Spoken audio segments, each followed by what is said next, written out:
Today I'm going to read a story to you called The Tale of Peter Rabbit. It's by Beatrix Potter, and it is a classic story, meaning it was written a long time ago, but boys and girls still love this story, and it's perfect since it's Easter time.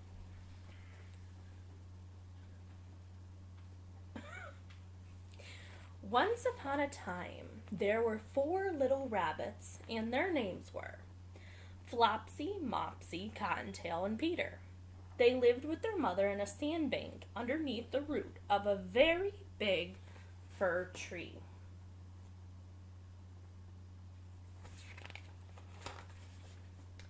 "Now, my dears," said old Mrs. Rabbit one morning, "you may go into the fields or down the lane, but don't go into Mr. McGregor's garden. Your father had an accident there. He was put in a pie by Mrs. McGregor. Now run along and don't get into mischief. I'm going out." Then old Mrs. Rabbit took a basket and her umbrella and went through the woods to the baker's. She bought a loaf of brown bread and 5 currant buns.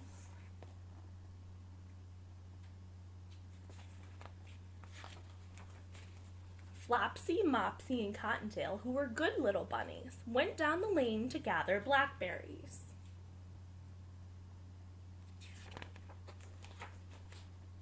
But Peter, who was very naughty, ran straight away to Mr. McGregor's garden and squeezed in under the gate. First, he ate some lettuce and some French beans, and then he ate some radishes, and then, feeling rather sick, he went to look for some parsley.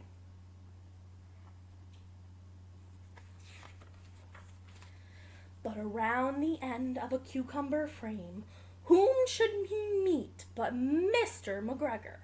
Mr. McGregor was on his hands and knees planting young cabbages, but he jumped up and ran after Peter, waving a rake and calling out, "Stop, thief!"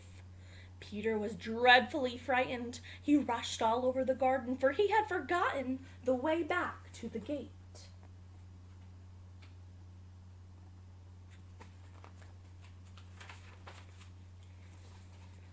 He lost one of his shoes among the cabbages, and the other shoe among the potatoes.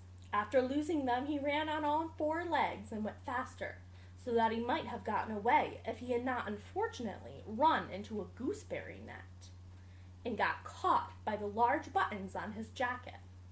It was a blue jacket with brass buttons, quite new. Peter gave himself up for loss, and shed big tears. But his sobs were overheard by some friendly sparrows, who flew to him in great excitement and begged him to try to free himself.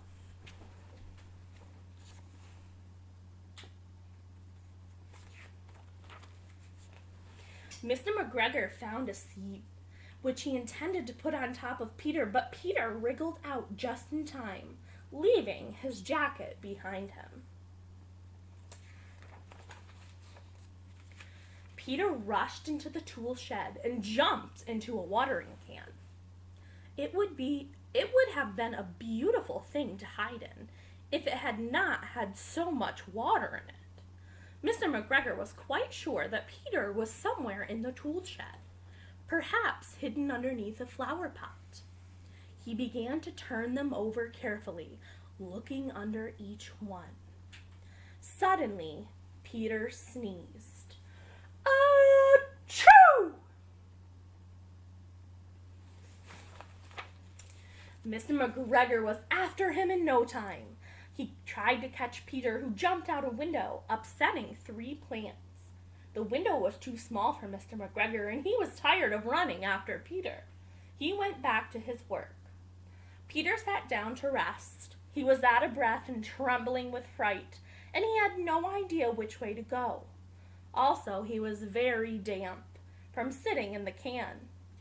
After a time, he began to wander about, going lippity-lippity, not very fast, and looking all around. He found a door in a wall, but it was locked, and there was no room for a fat little rabbit to squeeze underneath. An old mouse was running in and out over the stone doorstep, carrying peas and beans to her family in the woods. Peter asked her the way to the gate, but she had such a large pea in her mouth that she could not answer. She only shook her head at him. Peter began to cry. Then he tried to find his way straight across the garden, but he became more and more puzzled. Presently, he came to a pond. A white cat was staring at some goldfish. She sat very, very still, but now and then the tip of her tail twitched as if it was alive.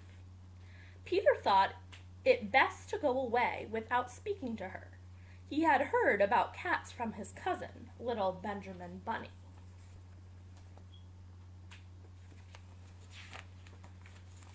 He went back towards the tool shed, but suddenly, quite close to him, he heard the noise of a hoe.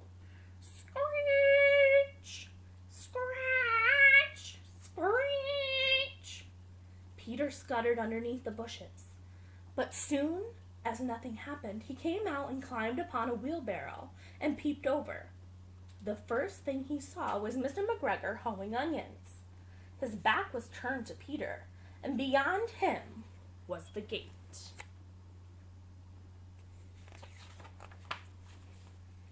Peter got down very quietly off the wheelbarrow. He started running as fast as he could go along a straight walk behind some blackberry bushes.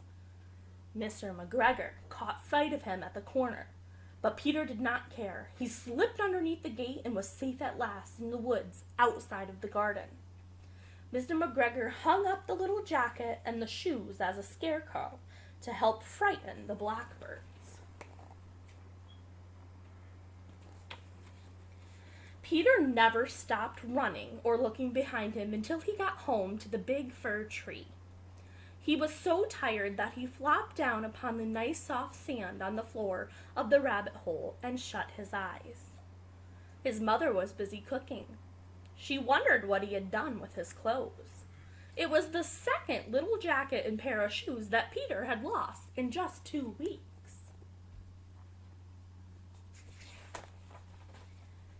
That evening, Peter was not very well.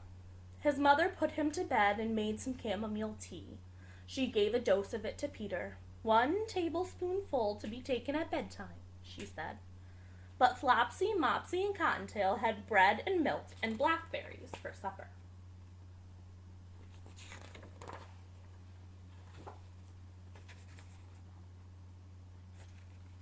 The end. So that is the tale of Peter Rabbit.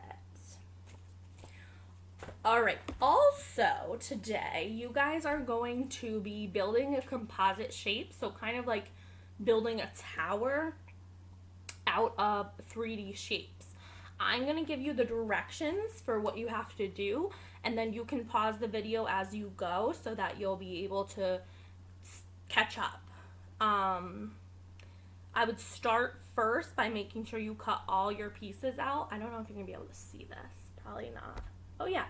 This is what your worksheet looks like. So you guys are going to cut out these shapes. Okay? And when I tell you, you're going to glue certain shapes in this big box up on top. So the first direction says glue 3 rectangular prisms in a row along the bottom. So you can pause this video and do that. I'm going to keep going with the directions. Above the first rectangular prism, glue a cone. Above the second rectangular prism, glue a cylinder. Above the last rectangular prism, glue a cube. Glue a sphere above the cylinder. Glue a cylinder above the cube. All right, when you're all finished, we should all have the exact same diagram. So make sure you listen to those directions and you glue the pieces in the order that the directions tell you. All right, guys, have an awesome day.